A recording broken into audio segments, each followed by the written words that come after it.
Good morning and welcome back to Mosaic. We're in the middle of a wonderful conversation with Avi Rose, the Executive Director of Jewish Family and Children's Services East Bay, and Rabbi Michael Copeland, who is Director of Interfaith Family Bay Area, about the Jewish New Year and the High Holy Day season. We ended the last segment listening to the beautiful sound of the rams from the shofar. Avi, what do you do during the holidays? How do you approach them? What do you see in the broader community? Well, I try to start the process at the beginning of Elul. So the holidays are climaxes and important moments and powerful moments of people coming together, but the period of really reflecting and thinking about the past year and what I want to rededicate myself to and who I need to seek forgiveness from and who do I need to forgive and so on starts early and hopefully carries through Yom Kippur into Sukkot.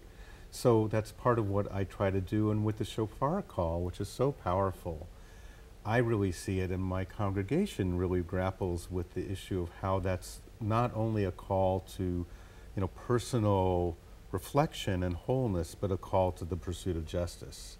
And that we are focusing in a particular way this year on the integration of the two, on deepening our spiritual practice and connections, and deepening and broadening our commitment to pursuing justice in the world that sorely needs it.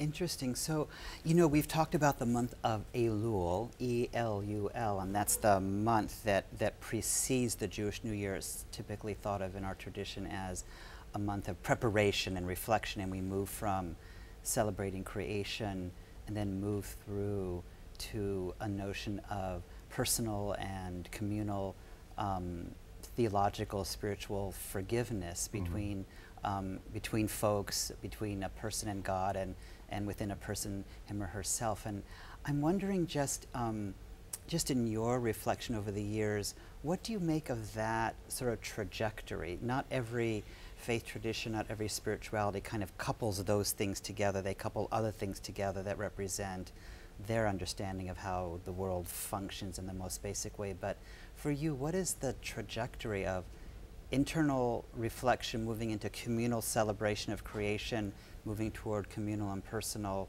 notions of forgiveness at Yom Kippur? What is that all about? I'm always struck by the number of prayers in the High Holy Day literature that are actually in the plural, that we sometimes are praying on our own behalf and speaking in the first person, but many more times we're speaking communally, which in one way is interesting. If I haven't done that particular transgression, somebody has here, and we're all praying together, and we work as a community to try to figure out what we need to be doing in the world to make the world a better place, to make our community reflect those values. But it's an interesting back and forth between them. There's a lot of personal, deep, introspective work during this time, and there's also such a sense that as a community, we need to think about how we help each other and how we lift our community as a whole.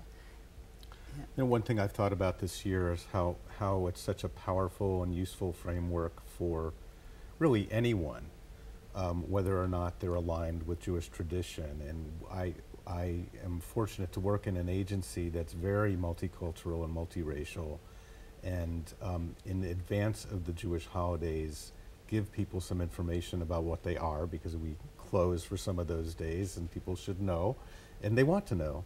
And I've had people, staff who aren't Jewish, talk to me about really appreciating that invitation to learn and to reflect and to rededicate, and that they plan to do some of that this week in their own way.